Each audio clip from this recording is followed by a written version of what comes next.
십자가 앞에 서게 하신 것을 감사합니다. 하나님의 말씀 앞에 서게 하신 것을 감사합니다. 말씀 앞에 서서 자신을 돌아보게 하여 주시고, 내 안에 조금이라도 교만한 마음이 있으면 말씀으로 낮추어 주셔서 온전히 그리스도를 닮는 겸손한 마음으로 살게 하여 주옵소서. 그래서 진정으로 내가 주님을 위하여, 교회를 위하여 가장 낮은 자리에 처할 수 있도록 하나님께서 도와주시고 함께하여 주옵소서. 예수 그리스도 이름으로 기도하옵나이다. 아멘. 하나님 말씀입니다.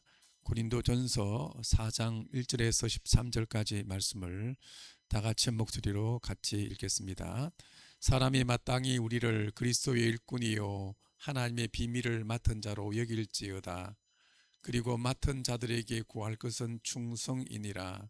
너희에게나 다른 사람에게나 판단받는 것이 내게는 매우 작은 일이라. 나도 나를 판단하지 아니하노니 내가 자책할 아무것도 깨닫지 못하나 그러나 이를 인하여 의롭다함을 얻지 못하노라. 다만 나를 판단하실 이는 주시니라. 그러므로 때가 이르기 전 주께서 오시기까지 아무것도 판단하지 말라. 그가 어두움에 감추인 것들을 드러내고 마음의 뜻을 나타내시리니 그때 각 사람에게 하나님께로부터 칭찬이 있으리라.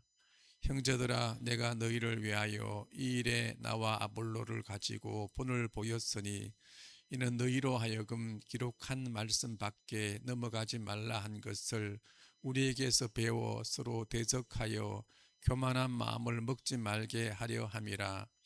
누가 너를 구별하였느뇨? 내게 있는 것 중에 받지 아니한 것이 무엇이뇨? 내가 받았은즉 어찌하여 받지 아니한 것 같이 자랑하느뇨? 너희가 이미 배부르며 이미 부요하며 우리 없이 왕노릇하였도다. 우리가 너희와 함께 왕노릇하기 위하여 참으로 너희의 왕노릇하기를 원하노라.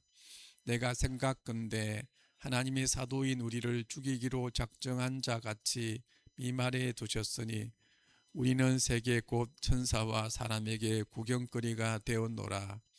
우리는 그리스도의 연고로 밀어나되 너희는 그리스도 안에서 지혜롭고 우리는 약하되 너희는 강하고 너희는 존귀하되 우리는 비천하여 바로 이 시간까지 우리가 줄이고 목마르며 헐벗고 매맞으며 정처가 없고 또 수고하여 친히 손으로 일하며 후욕을 당한 적 축복하고 핍박을 당한 적 참고 비방을 당한 적 권면하니 우리가 지금까지 세상의 더러운 것과 만물의 찢기같이 되었도다. 아멘.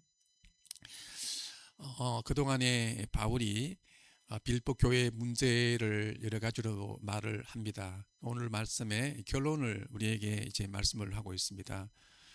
결론적으로 분쟁의 해결책으로 오늘 본문 1절에서 5절까지는 서로 판단하지 말라고 말합니다. 두 번째는 기록된 말씀을 벗어나서 교만한 마음을 먹지 말라고 6, 7절에서 말씀을 하고 있습니다.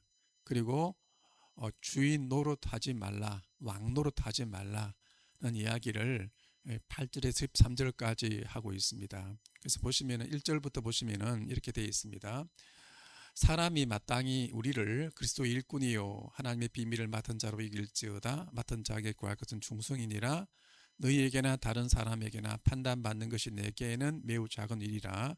나도 나를 판단하지 아니하노니 내가 자책할 아무것도 깨닫지 못하나 이로 말미암아 의롭다함을 얻지 못하노라. 다만 나를 심판하실 이는 주시니라. 그러므로 때가 이르기 전 곧 주께서 오시기까지 너희가 아무것도 판단하지 말라고 말씀을 하고 있습니다. 왜 판단하지 말라고 하는가 하면 판단은 종말에 주님께서 하시는 것이기 때문입니다. 그러니까 주님이 오시기까지는 아무것도 판단하지 말라라고 그렇게 말씀을 하고 있습니다. 자, 내가 판단합니다. 판단해서 내가 다 되었다고 한다면 교만이 되겠죠. 또 내가 판단해가지고 그것밖에 하지 못하냐 하면 좌절이 됩니다. 주님께서 원하시는 것은 판단 아니라 충성입니다. 결과가 아니라 과정입니다. 근데 이것이 왜 문제가 되었는가 하면 생각해 보시기 바랍니다. 왜 고린도 교회가 왜 갈라졌습니까? 그것은 서로가 서로를 자기 기준에서 판단하기 때문입니다. 당연히 인간이라는 것은 뭡니까? 판단을 하면은 자기 자신에 대해서는 호의적입니다. 남에 대해서는 무자비합니다. 이게 인간의 본성인 거예요. 그러니까 서로 내가 내 기준이 되어서 판단하니까 우리 파가 제일 좋다, 옳다, 다른 파는 잘못되었다 하기 때문에 이 고린도 교회에 문제가 생기게 된 것입니다. 그래서 바울이 어떻게 말합니까? 아무것도 판단하지 말라는 거예요.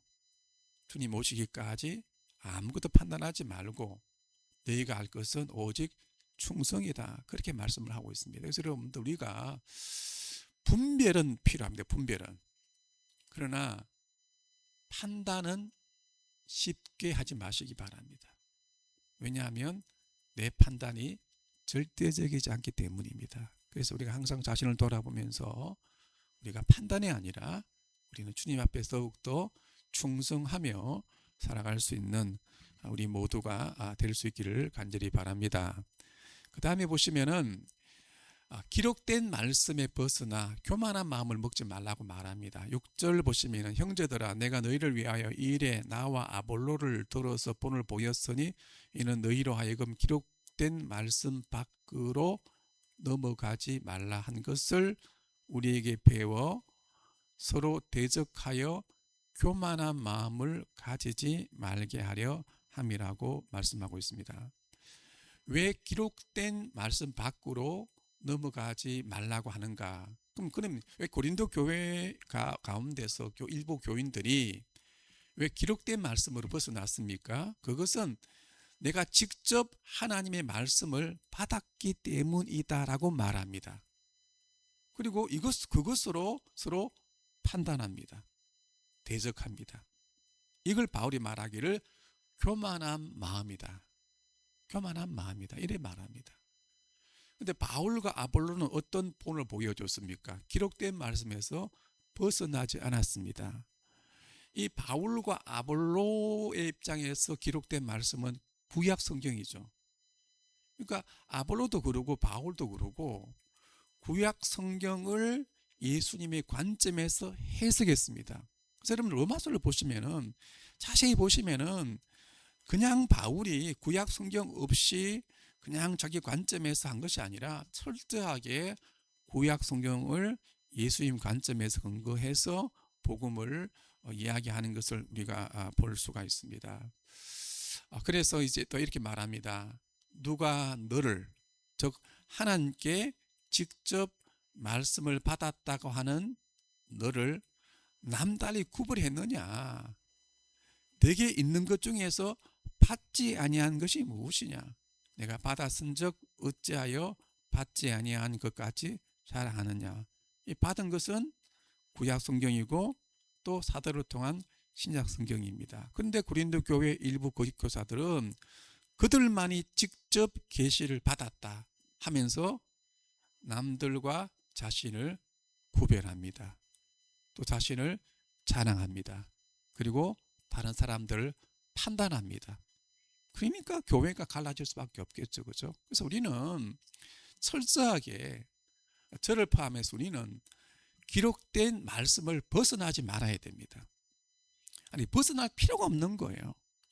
제가 자주 말하지만 저는 정말로 하나님의 말씀의 계시의 충족성을 믿습니다. 왜냐하면 성경에 보면요, 성경에 다 돼 있는 거예요. 더 이상 뭐가 필요합니까? 내가 직접 기도하다가 말씀을 받아가지고 이 교회에 대해서 이렇게 말하고 저렇게 말하고요. 그런 것들이 바로 고린도 교회의 문제가 되었다는 말입니다. 그래서 우리는 철저하게 기록된 말씀, 하나님 말씀에서 벗어나지 말아야 됩니다. 그렇게 되어지면 반드시 교회가 분열이 일어날 수밖에 없다는 것을 이 고린도 교회를 통해서 우리가 배워볼 수가 있습니다. 그 다음에는 이제 주인 노릇하지 말라는 것입니다. 자, 너희가 이미 배부르며 이미 풍성하며 우리 없이도 너희가 군림함으로 왕이 되었도다. 교회 주인 노릇하는 거예요. 우리가 너희와 함께 너희가 진정으로 섬김으로 왕 노릇하기를 하기 위하여서 참으로 너희가 섬김으로 왕이 되기를 원하노라. 그러니까 결론적인 이야기가 고린도 교회 분쟁의 원인이 뭡니까? 내가 이 교회의 왕이라는 것입니다. 왕. 그게 바로 교만이죠. 교만. 이것이 바로 고린도 교회 분쟁의 결정적인 원인이었다라고 하는 것입니다. 그러나 바울은 그들에게 어떤 본을 보여주었습니까? 겸손의 본을 보여주었습니다. 그래서 바울은 말합니다. 내가 생각하건대 하나님의 사도인 우리를 죽이기로 작정된 자 같이 끄트머리에 두셨다고. 끄트머리에 두셨음에 우리는 세계 곧 천사와 사람에게 구경거리가 되었노라. 이것은 이제 그 앞에 있던 그 교회에서 왕 노릇하고 주인 노릇하고 섬김받고 대접받는 그 거짓 교사들과 비교해서 한번 보시기 바랍니다. 우리는 그리스도 때문에 또는 교회 때문에 어리석게 되었지만 너희는 그리스도 안에서 지혜로운 체하고, 우리는 예수님 때문에 교회 때문에 약하지만 너희는 강한 체하고, 우리는 교회 때문에 비천하게 되었지만 너희는 존귀하게 되었다. 이렇게 지금 바울이 이야기를 하고 있습니다. 바로 이 시각까지 우리가 줄이고 목마르며 헐벗고 매맞으며 정처가 없고 또 수고하여 친히 손으로 일을 하며 모욕을 당한 적 축복하고 박해를 받은 적 참고 비방을 받은 적 권면하니 우리가 지금까지 세상의 더러운 것과 만물의 찌꺼기 같이 되었도다라고 말합니다. 여기서 지금까지 우리가 세상에 더러운 것이 되었다 말하고 있는데 이것은 걸레를 가리키는 단어입니다. 만물의 찌꺼기는 몸의 때를 가리키는 단어입니다. 그러니까 이걸 지금 고린도교의 거짓 교사들과 정반대인 거예요. 그들은 교회 왕 노릇합니다. 주인 노릇합니다. 그러면서 받을 수 있는 모든 대접과 영광과 존귀함은 다 받는 거예요. 그런데 사도 바울 일행은 어떻게 되었다고요? 내가 교회 때문에, 내가 주님 때문에 세상에 걸레 같은 존재가 되었다라고 말합니다. 근데 여러분들 이 걸레를 오해하지 마시기 바랍니다. 세상에서 가장 아름답게 만들고 깨끗하게 만드는 존재가 바로 걸레인 거예요. 걸레. 남을 닦아주지만은 자신을 더럽히고 깨끗하게 해주면서 자신이 더럽혀지는 거예요. 바울은 바로 정말 만물의 찌꺼기 때같이 되었다. 자, 결론적으로 지금 바울이 분쟁의 원인에 대해서 말하지만 결국에는 겸손이 이 모든 분쟁의 해결책이다는 것을 우리가 이 말씀을 통해서 우리가 알 수가 있습니다. 무엇이 겸손입니까? 왕 노릇, 내 교회의 왕이다, 내 교회의 주인이다 라고 하는 것이 아니라 끄트머리가 되는 것입니다. 끄트머리. 그 다음에 걸레가 되는 것입니다. 결국에는 지금 이 말씀에서 바울이 자신에 대해서 끄트머리가 되고 걸레가 되었다라고 하는 것은 자세히 보시면 누구를 닮는 것입니까? 누구와 같이 되는 것입니까? 예수님을 닮는 것입니다. 예수님과 같이 되는 것입니다. 그래서 결론적으로 어떻게 교회가 화평할 수가 있겠습니까? 교회의 어떤 모든 문제가 어떻게 해결될 수가 있겠습니까? 예수님처럼 겸손한 마음을 가지는 것입니다. 그래서 나보다도 남을 낮게 여기는 것입니다. 오직 겸손한 마음으로 각각 자기보다 남을 낮게 여기고 그리고 예수님의 마음을 품는 것입니다. 너희 안에 이 마음을 품으라. 곧 그리스도 예수의 마음이니 그는 하나님의 본체시나 하나님과 동등됨을 취할 것으로 여기지 아니하시고 자기를 비워서 종의 형체를 가지사 사람과 같이 되셨고 사람의 모양으로 나타나서 자기를 낮추시고 죽기까지 복종하셨으니 곧 십자가의 죽으심이라고 그렇게 말씀을 하고 있습니다. 그래서 정말 우리가 하나님 앞에서 이 말씀을 가지고 우리가 함께 같이 이렇게 기도하기를 원합니다. 우리 같이 내가 기도한다 생각하시고 이 기도 제목을 같이 읽고 이 기도 제목으로 우리가 기도하기를 바랍니다. 같이 기도하겠습니다. 오 주님, 우리로 주님이 오시기까지 아무것도 판단하지 말게 하여 주옵소서. 판단하지 말고 충성하게 하옵소서. 하나님이 주신 기록된 말씀에서 벗어나 교만하지 말게 하옵소서. 오 주님, 주님의 마음을 닮아서 나보다도 남을 낮게 여기게 하시고 죽기까지 낮아지게 하옵소서. 그래서 하나님께서 높여주시는 삶을 살게 하여 주옵소서. 오늘 이 하루도 정말 이 마음을 가지고 이 그리스도의 마음을 닮아서 더 겸손하게 주님을 섬길 수 있는 우리 모두가 될 수 있기를 간절히 바랍니다. 그래서 마지막 날입니다. 마지막 날에 사람의 평가도 아니고 누구의 평가도 아니고 세상의 평가도 아니라 마지막 날 주님께서 우리를 높여주시고 칭찬해 주시는 아름다운 삶을 살아갈 수 있는 이 하루가 될 수 있기를 간절히 바랍니다. 같이 기도하겠습니다.